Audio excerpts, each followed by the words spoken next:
સમગ્ર ગુજરાત રાજ્યમાં કોંગ્રેસનો કાર્યકર અને ગુજરાતની જનતા માથું ઊંચું રાખીને ચાલી શકે એ પ્રકારનું પરિણામ આપવા માટે આપ સૌનો જેટલો આભાર માનીએ એટલો ઓછો છે।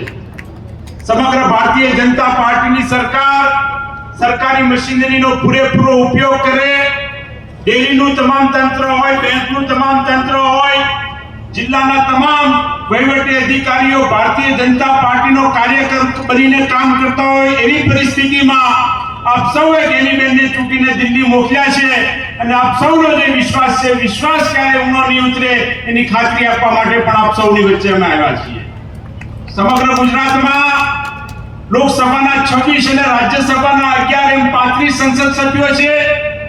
આ 35 સંસદ સભ્યોમાં 37 સંસદ સભ્યોમાં 35 ભારતીય જનતા પાર્ટીના અને 2 સંસદ સભ્યો આદરણીય શક્તિસિંહજી રાજ્યસભામાં અને જ્ઞાનીબેન લોકસભામાં આપણી વચ્ચે છે અને આ 35 સંસદ સભ્યોને ભારે પડે એવા સંસદ સભ્યો આજે આપણી વચ્ચે ઉપસ્થિત છે।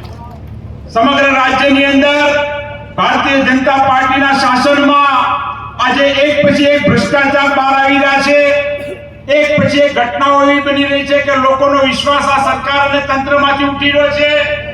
રાજકોટમાં ટીઆરપી ગેમ ઝોન હોય એવા અનેક બનાવો ભારતીય જનતા પાર્ટીના વહીવટી તંત્રના પાપને લીધે બન્યા છે।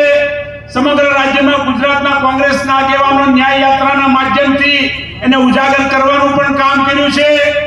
ગુજરાત રાજ્યમાં દિવસે ને દિવસે જુદી જુદી પરીક્ષાઓમાં પેપર ફૂટતા હોય, ગુજરાત રાજ્યની અંદર ખેડૂતોના પ્રશ્નો હોય, વિદ્યાર્થીઓના પ્રશ્નો હોય, ગુજરાત રાજ્યના જનતાએ ભારતીય જનતા પાર્ટીની સામે લડવા માટે હવે કમર બાંધી છે। ત્યારે આપ સૌનો વિશેષ પ્રેમ અને આશીર્વાદ આવનારા દિવસોમાં પણ મળશે એવો અમને પૂરેપૂરો વિશ્વાસ છે। બનાસકાંઠાની લોકસભાની ચૂંટણીનું જે પરિણામ આવ્યું એ પરિણામ માટે પણ હું આજના મંચના માધ્યમથી જો કોઈનો આભાર માનવા માંગતો હોઉં તો આપણા સૌના રાષ્ટ્રીય નેતા આદરણીય પ્રિયંકા ગાંધીજી કે જેમણે લાકડીમાં આવીને ગેનીબેનને જીતાડવા માટે આહવાન કર્યું, ગુજરાત પ્રદેશ કોંગ્રેસ સમિતિના અધ્યક્ષ આદરણીય શક્તિસિંહજી ગોહિલ લગભગ એકાત્રે બનાસકાંઠા જિલ્લાના પ્રવાસે હોય અને લગભગ તમામ વિધાનસભામાં એકથી વધારે કાર્યક્રમો કર્યા। સભાની ટિકિટ કોંગ્રેસ પક્ષની ચૂંટણીની જ્યારે યાદી જાહેર થઈ ત્યારે સૌપ્રથમ કોંગ્રેસ પક્ષે ગેનીબેનનું નામ ગુજરાત રાજ્યમાં જાહેર કર્યું, ત્યારે ગેનીબેનનો વિજય એ નિશ્ચિત વિજય બન્યો। આવનારા દિવસોમાં આદરણીય શક્તિસિંહજી ગોહિલના અને ગેનીબેનના હાથ મજબૂત બને, ગુજરાત વિધાનસભાની અંદર અમિતભાઈના હાથ મજબૂત બને એટલા માટે વાવ વિધાનસભાની ચૂંટણીમાં પણ આપ સૌ કોંગ્રેસના ઉમેદવારને જીતાડીને મોકલશો એવી આપ સૌ પાસેથી અપેક્ષા રાખીએ છીએ। ગુજરાત રાજ્યમાં અત્યારે 182 માંથી 12 ધારાસભ્યો કોંગ્રેસ પક્ષની પાસે છે।